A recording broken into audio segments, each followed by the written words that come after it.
हमने अपने previous lecture में यंग्स थ्योरम देखा था। यंग्स थ्योरम भी एक सफिशिएंट कंडीशंस प्रोवाइड करता है मिक्स पार्शियल डेरिवेटिव के इक्वल होने के लिए। एक पॉइंट हमारा जो पॉइंट है, जिस पॉइंट पर हम कंसीडर कर रहे हैं वो ए बी है, जो domain of definition of f के का एक पॉइंट है। और इस पॉइंट पे mix partial derivative means x Y ए बी और f of Y x A b ये दोनों इक्वल होगा, उसके लिए क्या कोई एक सफिशिएंट कंडीशन है? सफिशिएंट कंडीशन तो है। तो एक यंग्स थ्योरम था। यंग्स थ्योरम क्या कहता है? यंग्स थ्योरम कहता है कि f x f y differentiable है, एग्जिस्ट करेगा और डिफरेंशिएबल हो एट ए बी, तो फंक्शन हमारा जो मिक्स पार्शियल डेरिवेटिव उस पॉइंट पे इक्वल आएगा। और ये यंग्स थ्योरम था। श्वार्ट्ज थ्योरम क्या है? इसे थोड़ा सा और डाइल्यूट किया जा रहा है। वो कह रहा है कि f x f y exist, differentiability की बात नहीं करती, सिर्फ एग्जिस्टेंस की बात करती है। डिफरेंशिएबल होगा तो नेचुरल एग्जिस्ट करेगा, इस नेबरहुड में एग्जिस्ट करेगा। ये कहता है f x f y exist in neighbourhood of a b के नेबरहुड में यदि एग्जिस्ट कर रहा है और इसमें से कोई एक मिक्स पार्शियल डेरिवेटिव या तो एफ ऑफ एक्स वाई या फिर f of Y x is continuous at a b, इसमें से कोई एक भी कंटिन्यूअस हो जाएगा तो ये जो मिक्स पार्शियल डेरिवेटिव है ए बी के ऊपर उसकी वैल्यूज सेम हो जाएगी। ये श्वार्ट्ज थ्योरम कहता है। तो श्वार्ट्ज थ्योरम इससे थोड़ा सा डाइल्यूटेड वर्जन है। यहाँ पर डिफरेंशिएबिलिटी की बात करती है, ये सिर्फ कंटिन्यूटी की बात करती है। मिक्स पार्शियल डेरिवेटिव कोई एक मिक्स पार्शियल डेरिवेटिव कंटिन्यूअस हो जाए तो ये सफिशिएंट कंडीशन हो गया। अब यहाँ पर ये भी गौर करने वाली बात है कि ये सफिशिएंट कंडीशन है, it is not necessary sufficient condition. Sufficient condition कहने का मतलब है कि यहाँ पर एक कंडीशन पी दिया हुआ है, ये इम्प्लाई कर रहा है f of x Y A B is equal to F of Y x A B.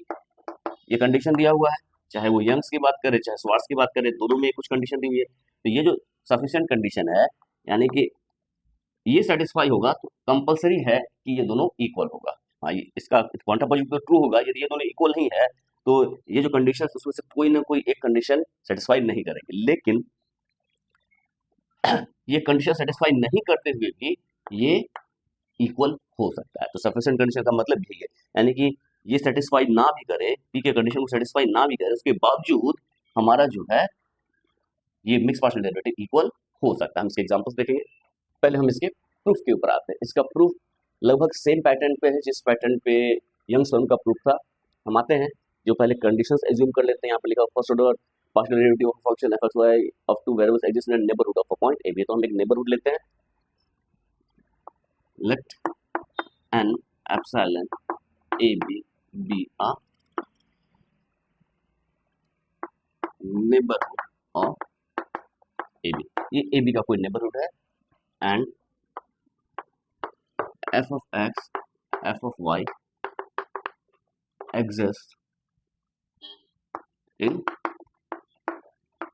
the neighborhood of AB। ये हमने मान लिया है। अब दूसरा कंडीशन है कि कोई एक mix partial derivative either f of x y a b और f of y x a b is continuous. तो हम कंसीडर करते हैं also assuming f of y x a b is continuous at f of y x is continuous at a b। तो ये हम extra condition, ये दो condition लेके चल रहे हैं। अब हमें प्रूफ करना है ये, तो इसके लिए हमने फिर एक फंक्शन लेना है। एक फंक्शन ले रहे हैं, consider a function phi of h a defined as phi of h a. इसको हमने डिफाइन किया। ये डिफाइन हम एफ के बेसिस पे कर रहे हैं। हम इसको डिफाइन कर रहे हैं f a plus h b plus k minus f of a plus h b minus f a b plus k plus f a B. तो ये एग्जैक्ट लगभग यहाँ हम के जगह एच करेंगे तो वो जो हमारा फंक्शन था एज इट इज हो जाएगा, जो हमने यंग्स थ्योरम में जो यूज किया था। तो ये सेम फंक्शन है। यहाँ पर एच एच था, वहाँ पर फाई एच एच, यहाँ पर फाई एच के हमने यूज किया। तो इससे हम वन एच करते हैं। लेट एक और कंडीशन हमने एज्यूम करना है कि ये दो फॉर्म को अच्छा सा एक छोटे से फॉर्म में डिफाइन करते हैं। हम g ऑफ x डिफाइन कर रहे हैं। g of x is defined as f of x b plus k minus f of x b. तो यदि हम इस तरह से डिफाइन करेंगे, then g of a plus h is equal to f a plus h b plus k minus f a plus h b and g of a is equal to f a b plus k minus f a b. Clearly, phi of h k क्या होगा? This f of a plus h b plus k minus this, ये जो quantity है वो g a plus h है और इसमें minus common लेंगे तो this minus this is this, यानी कि क्या होगा? g a plus h minus g a. ये हमारे पास एक अच्छा सा रिजल्ट आ गया, इसको हम 2 एज्यूम करते हैं। अब यहाँ पे हम देखते हैं कि जी को हमने कैसे डिफाइन किया है। G is a function of x, x का फंक्शन है जहाँ पर जो फर्स्ट कोऑर्डिनेट है उसी के ऊपर डिपेंडेंट है, और हमने देखा है कि हमने एफ को एज्यूम किया है कि एफ एक्स और एफ वाई दोनों एग्जिस्ट कर रहा है in the neighbourhood of this, since F x exist in neighbourhood of a B. सो हमारे पास जी के ऊपर क्या कंडीशन है? सो जी exist in, so G is continuous in closed interval a plus h। इस क्लोज इंटरवल में ये कंटिन्यूस होगा क्योंकि एफ एक्स एग्जिस्ट कर रहा है, मतलब जी एक्स एग्जिस्ट कर रहा है। सो जी dash exist in neighborhood of AB. That implies क्या क्या होगा? G is continuous in the closed interval A plus H, और दूसरा G is differentiable in open interval A plus H. So by Lagrange mean value theorem, Lagrange mean value theorem से हमें क्या मिलेगा? There exists theta belongs to 0 and 1 such that g dash a plus theta h is equal to, ये हो जाएगा f b minus f a, यानी कि g a plus h minus g a upon a plus h minus a, यानी कि एक answer, यानी कि एच, और एच को हम यहाँ मल्टीप्लाई कर दे रहे हैं तो इसको हम सिंपली लिख सकते हैं एच, ये वैल्यू लिख सकते हैं, या फिर इसी को हम ऐसे लिखें g a plus h minus g a is equal to h g dash a plus theta h. इसको लिख सकते हैं एच, और g dash a plus theta h क्या होगा? ये होगा हमारा जी जो है जी एक्स ये है, यानी कि एफ ऑफ, ये डेरिवेटिव एक्स रिस्पेक्ट में है, एफ एक्स, यहाँ पर एक्स की जगह ए प्लस थीटा एच लिखेगा तो ये क्या होगा? A plus theta h comma b plus k minus f of x of a plus theta h comma b. ये हमारा सिंपल सा है, और हमें क्या करना है कि अब इसे हम एक सिंपल फॉर्म में लिखेंगे और हमारा आसानी से सॉल्व हो जाएगा। This implies phi of h k is equal to this, using to इस वैल्यू को हम लिख सकते हैं फाई ऑफ एच के 2 से, और इसकी वैल्यू तो ये हो गई। अब हमें चाहिए इसको फर्दर सिंप्लीफाई करते हैं। हम सपोज करते हैं let g of y is equal to F of x a plus theta h comma y. यदि ऐसा होगा तो हमारे पास क्या कंडीशन है? Since f of Y x is continuous at a b implies g of y g dash y यानी कि derivative of y derivative of g with respect to y g dash y is equal to f of yx a b is continuous at a b। यदि a b पे continuous होगा तो मतलब उसके neighbourhood में इसको डिफाइन होना पड़ेगा, that is gy is continuous in b plus k and second g dash y या gy is differentiable in open interval b plus k। ये हमारे पास रिजल्ट आया यहां से।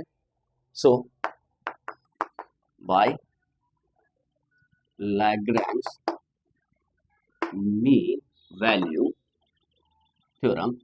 थ्योरम से एक नंबर इसके बीच में लाई करेगा, इसके बीच का नंबर जो है बी और बी प्लस के बीच का नंबर को बी प्लस थीटा डैश के मान सकते हैं, जहाँ थीटा 0 और 1 के बीच में है। Theorem there exist theta dash between 0 and 1 such that ये क्या मिलेगा हमारा जो मिलेगा ये जी डैश, ये स्मॉल जी लिखे हुए हैं, जी डैश वाई का जगह क्या होगा बी प्लस थीटा डैश के, एक सी मिलेगा जी dash C is equal to G B plus k minus G B upon B plus k minus B के, ये वैल्यू होगी दैट इज के g dash B plus theta dash के is equal to G B plus k minus G B. और यहाँ जो g है वापस हम इसको एफ एक्स लिख दे, g of y equal to f x a plus theta h comma y, तो ये वैल्यू क्या आ जाएगी दैट इज के जी डैश, तो g dash is f of Y x यानी कि एफ ऑफ वाई एक्स, और यहाँ पर क्या है बी प्लस थीटा डैश के और जी को हम क्या माने ए प्लस थीटा एच, तो a plus theta h comma b plus theta dash k. तो यहाँ पर इसको तो हमने चेंज नहीं किया, हमने सिर्फ इस कंडीशन इसको y माना हुआ था, तो ये वैल्यू आ जाएगी इज इक्वल टू ये क्या हो गया जी बी प्लस के यानी कि एफ एक्स, ये हो जाएगा a plus theta h comma b plus k और minus f of a plus theta h comma b. तो हमारे पास ये रिजल्ट आया। अब ये रिजल्ट जो है, ये रिजल्ट आप देखिए गौर से, ये रिजल्ट जो है वो ये ब्रैकेट का रिजल्ट है, इसको यदि हम 5 मानते हैं तो हम 4 and 5 हमारे पास क्या आएगा फ्रॉम 4 and 5 वी गेट, हमारे पास क्या आएगा हमारे पास मिलेगा 5 of h k is equal to, यहाँ एच ऑलरेडी है और इस क्वांटिटी को हम इस क्वांटिटी से रिप्लेस करते हैं एच के f of Y x a plus theta h b plus theta dash k, where theta is between 0 and 1 and theta dash is between 0 and 1। ये वैल्यू आ गई। इसको हम फर्दर सिंप्लीफाई करते हैं, इसको हम क्या ले सकते हैं phi of h k upon h k is equal to F of Y x a plus theta h b plus theta dash k, ये लिख सकते हैं। और ये देखिए फाई ऑफ एच के जो हमने डिफाइन किया था वो वैल्यू क्या थी, इसको लिखा था f a plus h b plus k minus f a plus h b minus f a b plus k plus f a b whole upon h k. ये वैल्यू हमारे पास क्या आ गई, ये आ गई f of Y x a plus theta h comma b plus theta dash k, जहाँ पर थीटा 0 1 के बीच में है और थीटा एस भी 0 1 के बीच में है। तो हमारे पास ये आया। अब हम इसको लिमिटिंग केस में लेना चाहते हैं with h tends to 0 k tends to 0, तो ये जो क्वांटिटी है वो क्या आएगी वो देखते हैं। इसको हम क्या लिख सकते हैं, इसको हम लिख सकते हैं, हम इसको k के रिस्पेक्ट में 1/h को हम बाहर रखने देते हैं, 1/h को बाहर लेते हैं और k के रिस्पेक्ट में हम इसे लिखते हैं। तो k के रिस्पेक्ट में इसको हम क्या लिख सकते हैं f a plus h b plus k minus f a plus h b whole upon k, और यहाँ पर माइनस कॉमन लिए तो f a b plus k minus f a b whole upon k is equal to F of Y x a plus theta h b plus theta dash k, ये हमारे पास ये है। अब हम इसको लेते हैं दिस स्मॉल लिमिट, इसको हम 1 अपॉन एच लेते हैं और हम लिमिटिंग केस लेते हैं, limit k tends to 0 f a plus h b plus k minus f a plus h b whole upon k minus limit k tends to 0 f a b plus k minus f a b upon k is equal to limit k tends to 0 f a plus theta h b plus theta dash k, ये value आ जाएगी। और इसको हम क्या लिख सकते हैं 1 upon h, ये लिमिटिंग केस में ये क्या आ जाएगा, लिमिट जो है ये क्या हो जाएगा F of y a plus h b minus f of y A b, ये वैल्यू हो जाएगी ये, और ये वैल्यू हो जाएगी ये पार्शियल डिफरेंशिएशन का डिफिनेशन है, ये लिमिट एग्जिस्ट जो करता है वो इसके इक्वल होगा, इसका लिमिट एग्जिस्ट करता है वो इसके इक्वल होगा। और ये जो वैल्यू है यहाँ लिमिटिंग कैसे करेंगे तो क्या हो जाएगा f a plus theta h k tends to 0, तो यहाँ से बी बचेगा, this implies limit h tends to 0 f y a plus h b minus f y A b whole upon h, ये वैल्यू है limit h tends to 0 f a plus theta h comma b. और ये क्या imply करेगा, this imply, ये जो limiting case है ये simply f of x y हो जाएगा, एक्स वाई ए बी, और ये क्या हो जाएगा एफ ऑफ, यहाँ छूट गया, यहाँ पर एफ ऑफ वाई एक्स है, यहाँ पर वाई एक्स छूट रहा है, वाई एक्स, ये हो जाएगा F of Y x A B. तो F of x Y A B is equal to F of Y x A B हमने प्रूफ कर दिया। तो सिंपल सा थ्योरम था, बहुत ही आसान है। और यहाँ पर एडजस्टमेंट हमको करना पड़ेगा, हमने माना था f of Y x A B is continuous, यदि हम f of x Y A B is continuous लेंगे तो हमने जी जो लिया था उसको हमको एच के फॉर्म में जो यंग थ्योरम में लिया वैसे लेना पड़ेगा। तो ये बहुत ही सिंपल सा थ्योरम है।